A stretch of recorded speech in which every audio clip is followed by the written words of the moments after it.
Welcome to Portland, Oregon, and the 2023 PCI Security Standards Council, CM. And when I stop for just a moment and say 2023, it makes me think of, how did we get here?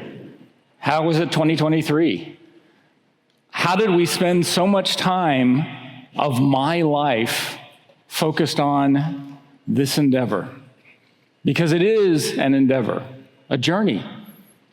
As the starting video showed, us working together, working for a common goal, that common goal being payment security. And it is a journey because there is no specific point at which we've succeeded. It's a number of successes.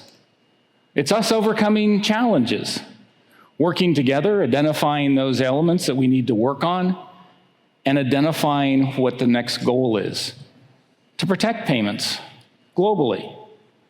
And that really depends on us working together because it starts with you.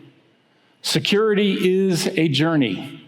It is not a destination in and of itself. Now, how did we get here? I think everybody can recognize that over the last 17 years of the council and the several decades that I've been working in the industry, that things have changed. And the things are changing faster. We've seen so many differences in how payments are processed. We've seen so many different elements of what payments are. The threats, I could stand here for 5 minutes just describing the types of threats, let alone the details. But most importantly, and I can't emphasize this enough, most importantly, is you've changed. The community has grown. It's expanded. The dynamics of who and what constitutes a payment professional, a payment organization, is fundamentally different. And the challenges that each of you face are different. Now, as we have progressed over the years, there have been a number of different objectives. Let's call them summits that we've all pursued. And each and every one has been a wonderful experience in achieving it, but it always shows the next one. So later this week, a gentleman by the name of Jamie Clark is going to be coming here, and he's going to talk to you about his achievements. And the reason I call that out is because what he has done is a metaphor for what you have done. He's gone to the top of Everest a couple of times. And he talks about how he got there and the elements that took to make that a successful journey. His expedition, who he relied on, the processes that had to be put into place. That is exactly what we're talking about as well. Except instead of a single mountain, once we get to the summit, we can enjoy the view, but guess what? In that vista, there are more mountains out there. There are more wildernesses to map. There are more areas that we want to explore. And that is done by you. You're the scouts. You're the trailblazers. You're the guides. What we do is support you. And as a community, we work together. And that leads us to those new mountains. What have we done? How have we gotten there? Where are we going? Well, all of that's going to be up to you to tell us, because we rely on you as being those guides, telling us those challenges that you have, helping us understand where we need to help you in your expeditions, identifying the challenges and the obstacles that you have to overcome so you can get to that summit that you're chasing. That is what we are here to learn and help you with. If you look at where we are today, not just from an organization like PCI, but as a community, as the environment. You really have to stop and look at where we came from. And honestly, I look at the industry today, and I'm really astonished about how much has changed. When I started in the industry, we really had a very simple proposal. Oh, wait a minute. That's a little far back. That's not exactly what I expected, and I want to say thank you to whomever put that up there, Danielle. We'll talk about it later.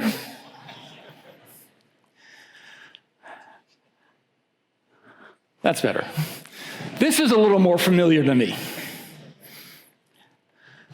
So for those of you who recognize this, you'll know it as a zip-zap machine. For those of you who don't recognize it, you may have heard it affectionately called a knuckle buster, because once you use them a few times, you recognize exactly what they did to your knuckles as you were imprinting drafts. This was state-of-the-art when I started. It was the epitome of good processing and getting transactions into the environment, getting transactions processed for payment. And let me show you something that is astonishing to me. This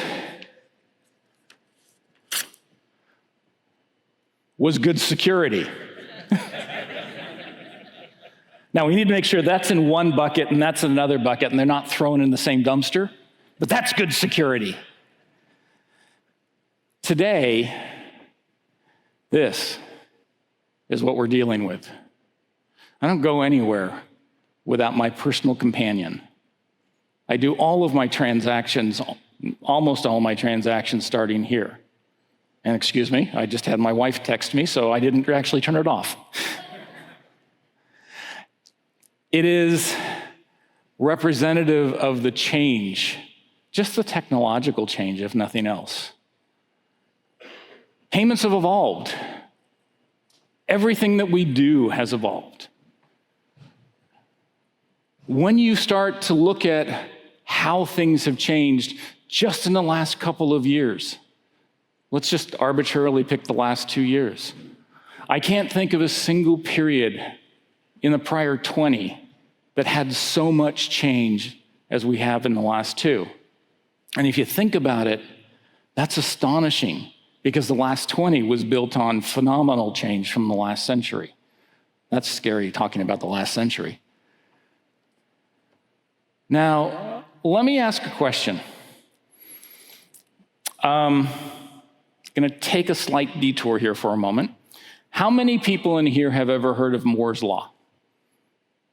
A few? Okay, good.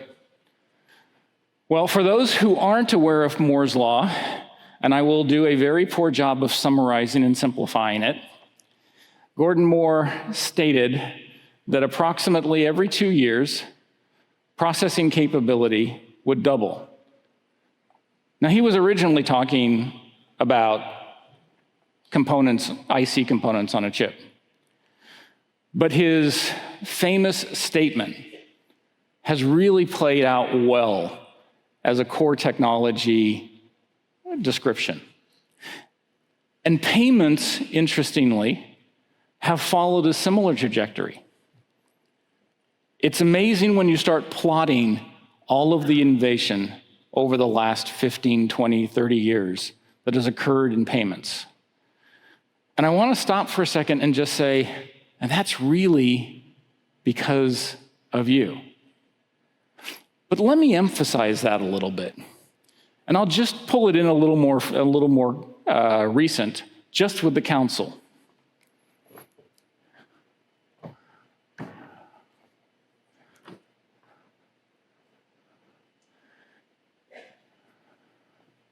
In 2006, we started the PCI Security Standards Council. We started with one standard, a handful of dedicated organizations that worked together on a common goal of protecting payment data. It was exhilarating. I can tell you that because I was there. Over the next 17 years, you can see opportunities present, challenges divert and detour, and new summits reached throughout the entire period. We started with one, we have 15, and now we have approximately double that number of programs supporting it. If you look at this and take it out, you'll notice that it's not decelerating. It's staying constant or getting faster. And that is a critical observation, because for this to continue, we need to make sure that as this journey is being planned, the next summit is being identified, that the tools and the capabilities that we're providing to you are available. Now, let me point out, we started in 2006. The first smartphone wasn't actually introduced until a year later. And at that time, we had about 30 organizations which sat down with us as a regular basis on a regular period, helping us understand where the challenges were in the industry. This is just the prelude. It doesn't state where we're going, because you'll be doing that. It states where we've been and how we've gotten here. The number of new summits that we're going to be addressing is up to you. We're here to help. When you get to that summit, get to the top, you look out over the vistas and you see that further mountain that you want to climb, that area of wilderness you want to go map. We'll be there with you, because that's what this is about. The community helping you. We're your provisioners. We're the organization which is here to understand what you need and to try and help. Now, that means we need to provide you with a lot of tools. One of the core elements of our tools are the standards. And those standards have actually been created based on input that you all have given. Let me point out something about our portfolio of standards that we collectively use. They are extraordinarily strong, reliable. Are they perfect? No. But they are an absolute wonderful folio of tools for you. They're so good, based on your inputs and work that we've taken, that other industries are now copying them. Best compliment anybody can have is to have someone imitate them. For us, this is all about making sure that you have the compass. You have the map. Let me rephrase that. You have the map. We can help you with the compass. We can help you with the GPS. We can help you with the other items that are necessary for you to get there. But you're the ones who are actually leading. You're the ones who are actually exploring. It's your expedition. We're the support for it. Now, for us to be a success, I want to point something out, and I really love this slide for what it says and what it means. If you looked at the timeline a few moments ago, you would have seen in 2007 there were approximately 30 organizations which sat down with us on a regular basis, helping us understand the industry, helping us understand the challenges, helping us understand what was needed to successfully pursue a successful expedition towards payment security. We now, as of this year, have 53. And look up there. There isn't a single organization that isn't one of the premier entities to represent a domain. By itself, that's an amazing group of organizations, particularly when you think about what they've done. They've agreed to sit down together to work towards a common goal that we put together through them and on their behalf. But that's not all. Let me point out a couple of other things that aren't as obvious. When we started with the council, a good portion, if not a majority of these organizations, probably didn't think of themselves as payment organizations. More importantly, or more surprisingly to me, almost a full quarter of them didn't even exist. That's the amount of change in such a short period of time. That is the environment that we live in. That is the challenge of what we are doing. Securing payments across a very broad, diverse ecosystem, the geography of which is changing, the landscape which is different from day to day. And it's through these organizations and through you that we get a better understanding of where we're all going. And why do we need to know where we're going? Because it comes down to making sure that the tools you have, your backpack, has what you need to achieve what you set out for. Now, honestly, very few people wake up on a Saturday morning and are drinking their coffee and say, I'm going to go climb Everest. Put on their flip-flops, pull out their walking stick, and step out onto the slopes. They're probably not going to get very far. They may have had the objective, but they didn't do the other elements that are necessary to be a success. They didn't, after stating the objective, identify what they needed, identify the challenges, put the plans into place, pull the processes to support it, and get the people together to achieve it. That is what we do. That is how we work with you. That is what you do for each other. You're each other's voice. You help the industry understand your challenges, which, believe it or not, are not just for you. They are for colleagues and for other organizations around the world. We're here this week, for example, to specifically learn, listen. It's not about us. And when I say us, I'm talking about the council. I'm talking about Lance up here. It's about you. What are you doing? Where do you need to go? What's that next summit that you're trying to scale? If we understand it, we might have the ability to help. And if we have the ability to help, one of the things we do really well is creating the tools that you can use. So our backpack is providing you with the tools based on your knowledge. And that's a key element because this is a collaboration. This is about us working together. This is about ensuring that you have what you need to be a success and protecting payments. And as we get later in the week, and you do have an opportunity to talk to Jamie, I think you'll see that that's a common theme for all major expeditions, all attempts to scale those new heights. It is an effort that has to be done deliberately and in conjunction with the right resources. For us, it's about serving you.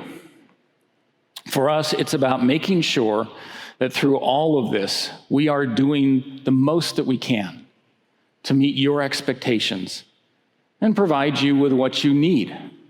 That's why I'm here. I'm not here to stand up here and talk to you. I'm here to listen.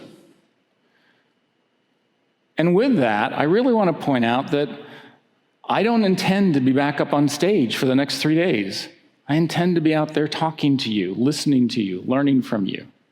It is all about understanding the challenges for you, but also to introduce you to a number of additional resources, because the council itself, if you look at that timeline, you'll see that there's been a shift in the focus of the council. In the early days, it was we knew what the problem was. We were able to lay out what the challenges were to get there. We brought a few people together and we were able to actually create the standard. Now, We can't do that as simply anymore. We need the broader voices. So the organization itself has changed. The board of advisors, for example, is so much larger, diverse, and broadly based so that we do get that input from around the world, from all the organizations who are dealing with all of those new challenges, working in those new areas. We have a new membership where we're actually leaning on them heavily to give us the same type of detailed understanding of what is needed for you to be a success. And of course, there's this meeting, which is one of several, where we are here to lean into the relationship we have with you, to hear what you need. As part of that, we've also added additional resources for you. Now, all of the people who are part of the council are here to listen, learn, talk to you, and where they can, help. But we've actually added additional people. Those people are specifically dedicated to talking to you, wherever you are in the world. They're our international team. They are intended to be the local eyes and ears of the organization. They're intended to understand not just the global perspectives that we get commonly, but the local nuances associated with the challenges that you have in specific domains and specific areas. Talk to you, understand, and bring it back so we have actionable information that we can work on and make sure that we are continuing to provide those tools, being that trusted provisioner for your base camp on your next ascent. That is what we're doing. That is why we are here. We are here to talk and to listen. This week really is about you. I get a huge amount of benefit from being here with you. As a matter of fact, I hope I get a chance to talk to as many of you who will come up and grab me, figuratively please, come up and grab me to talk about issues that you have. It is about networking, learning, sharing, and listening. You want to talk to me? I'll be walking around. You really want to get my attention? Message me and say you've got coffee and donuts. I'll be there right away. This is about leaning into you as those guides, as those trailblazers, and not the basketball team. This is about relying on your knowledge to help guide us. And with that, I think it actually is a good time for me to go ahead and say, it's time for me to say thank you for being here. Thank you for sharing with us. Thank you for putting the effort into providing us the necessary information that we need to actually be a success and help you. It is a partnership. This is about us working together. This is about us giving you the tools that you need so you can be the success in your ascent.